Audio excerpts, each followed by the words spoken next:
Welcome to our presentation on intersectionality, the new cultural competence for psychologists by Allison Rehberg and Laura Sidlinger.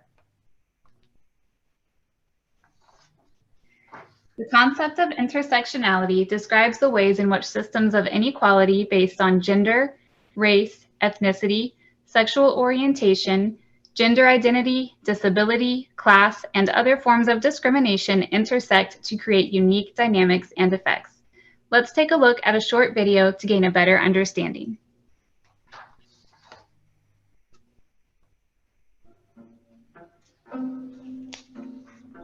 What is intersectionality? Intersectionality is a way of understanding social relations by examining intersecting forms of discrimination. This means acknowledging that social systems are complicated and that many forms of oppression, like racism, sexism, and ageism, might be present and active at the same time in a person's life. Everyday approaches to building equality tend to focus on one type of discrimination, for instance, sexism, and then work to address only that specific concern. But while the career of a young, white, and able-bodied woman might improve with gender equality protections, an older, Black, disabled lesbian may continue to be hampered by racism, ageism, ableism, and homophobia in the workplace. Intersectionality is about understanding and addressing all potential roadblocks to an individual or group's well-being. But it's not as simple as just adding up oppressions and addressing each one individually. Racism, sexism, and ableism exist on their own, but when combined, they compound and transform the experience of oppression. Intersectionality acknowledges that unique oppressions exist, but is also dedicated to understanding how they change in combination.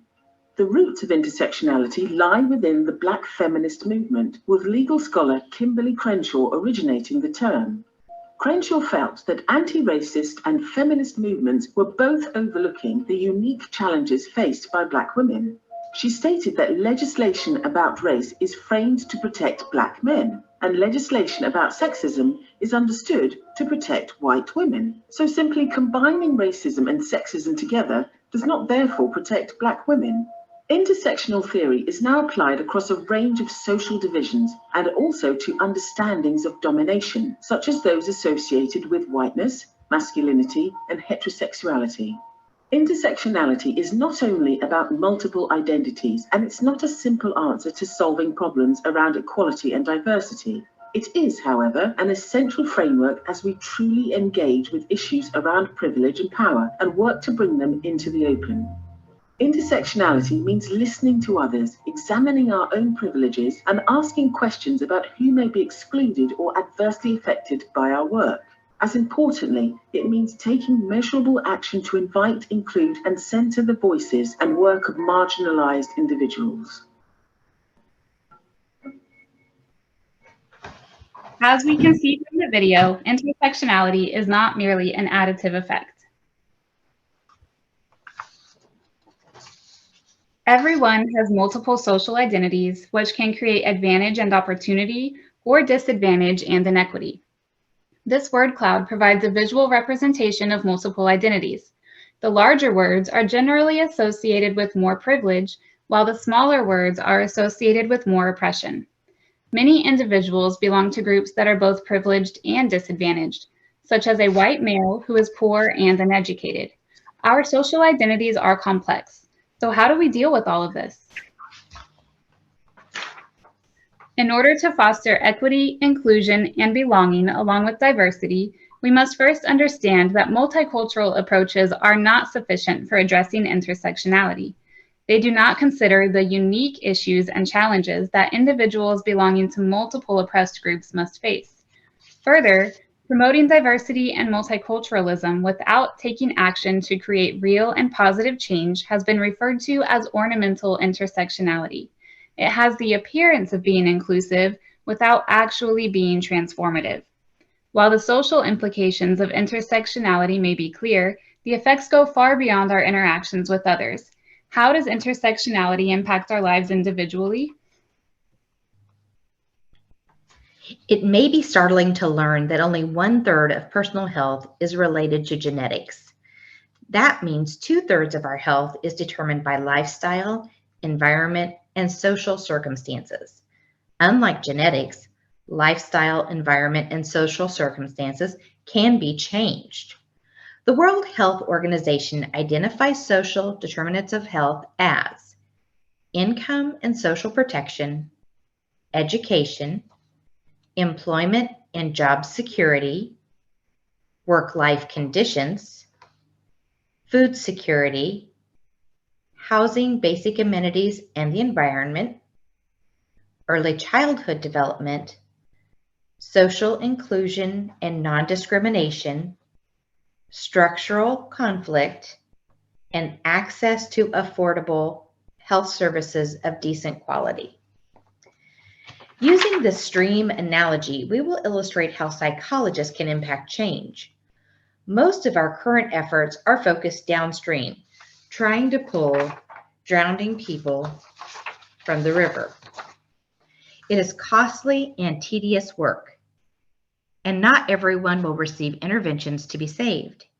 If we move midstream, we can utilize tools and screenings to identify persons or populations with needs. Using broader strategies, we can work to improve the status of some conditions. The people in the river are not quite as exhausted with fighting against the current and may be able to participate in the rescue. However, the greatest impact is by moving upstream to see who or what is throwing people into the river in the first place. This is where policy decisions and regulations govern many of the social issues in communities. Psychologists can be advocates for change at these higher levels. Improving health conditions results in fewer persons requiring rescue over time. Heavy investment in upstream interventions is vital to the success of this model.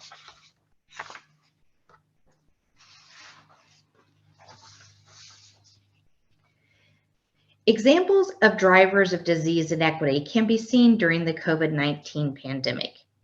Discriminatory policies, limited access to essential services and resources, history of racism and social discrimination, poverty, overcrowded living conditions, chronic stress, low health literacy and misinformation, and mistrust all contributed to morbidity and mortality from this crisis.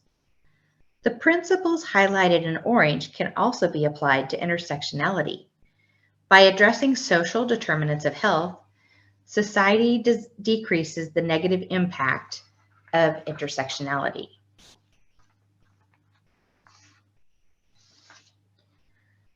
What does intersectionality mean to a school psychologist?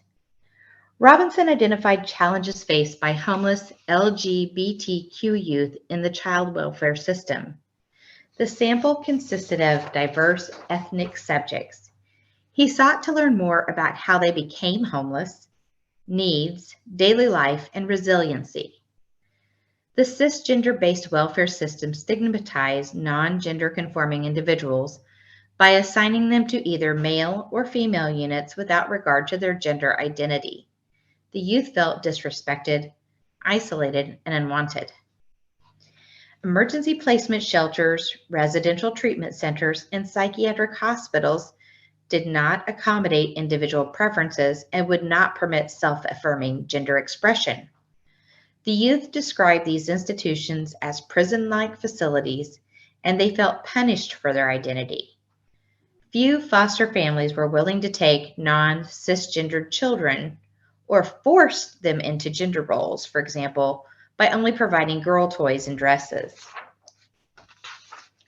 One youth described a foster parent who allowed her to explore her alternative gender identity and affirmed it was something the youth could not control. A school psychologist may work with children of different gender identities, expressions, and various sexual orientations. Additionally, these children may be minorities, have disabilities, mental health, and/or substance use disorders.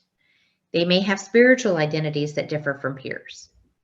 When these various identities overlap and intersect, students may feel isolated, stigmatized, and invalidated.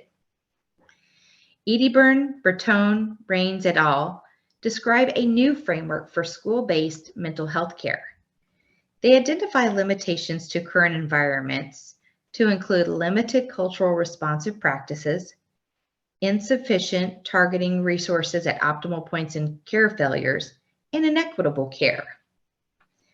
Current training models do not adequately address, quote, the influence on public policy and social determinants of health on the well-being of multiply marginalized children, end quote.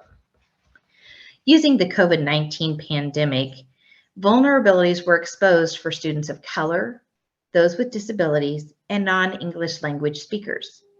Loss of life was disproportionate in the Black, Indigenous, and Asian communities, which had a greater impact on mental, social, and financial health. The social determinants of health are, quote, influenced by the conditions in which people are born, grown, live, and work, end quote. Ignoring these elements perpetuates generational oppression. We will focus on the third pillar of radical healing of this new framework. School psychologists can model unconditional positive regard for marginalized or intersected children of all ages. When working with individuals, school psychologists will validate student identities and may role play or assess for risk for harm in various circumstances. Together, the psychologist and student can strategize on ways to affirm their individuality and manage relationships with family of origin and/or families of choice. Radical healing is a concept born out of trauma-informed care and fosters improved coping and distress tolerance. It awakens the community consciousness to injustice. Radical healing is not just about healing from oppression, but requires societal change. Building on strengths and shared identity energizes systems to change. Reflective practice requires cultural humility. There must be acknowledgement of privilege and oppression, dissecting and eliminating oppression within practice and systems, and raising self-awareness of individuals served and their needs. Strength-based approaches empower people to build upon existing elements and teach problem-solving, resourcefulness, and resilience. Healing is more than coping in the moment. It is about becoming whole or restored to better physical, emotional, and mental state. Returning to the original example of LGBTQ youths, a component the school psychologist would need to promote is a safe and accepting environment. Schools may not have gender-neutral restroom facilities. Staff may require education about supporting youth exploring gender and sexual orientation identities. Although the primary directive is education, socialization and managing relationships are critical to development skills for adolescents in school settings. What does intersectionality mean to a clinical psychologist? A big question for clinicians in private psychology practices is, who am I? Identity is not a simple concept and may include multiple social constructs, which may be stigmatizing. Embracing one's identity may be daunting. Clients may recognize individual elements of their identity, but not grasp the impact the overlap and intersections have on acceptance and opportunities. Learning stress management and responding to loss is essential for individual resiliency. Implicit bias and microaggressions are common forms of discrimination. Teaching skills and language to defend against derogatory statements can be affirming. Clinicians should use and teach non-stigmatizing language when addressing mental health, substance abuse, and identity issues. In larger groups or in community mental health, the psychologist can identify at-risk populations and help design and implement strategies to reduce harm. At times, intersectionality is obvious, but at others, it is less distinct. Just within the area of domestic violence, there can be overlap in gender, who is the victim, and access to appropriate resources. For example, men can be victims of domestic violence, yet few resources meet their specific needs. Advocating for system change is not a simple process and takes time and resources. Collaboration within social or professional groups can increase power and voice exponentially. Within agencies, policies and practice may marginalize intersected persons. Educating staff and change about discriminatory practices and offering alternatives can be a gateway to acceptance and change. Intersectionality is a complex issue without a simple solution. However, small changes can create a ripple effect that leads to systemic change. As future psychologists, we are ethically obligated to maintain competence in emerging social issues, and intersectionality will continue to evolve throughout our practicing years.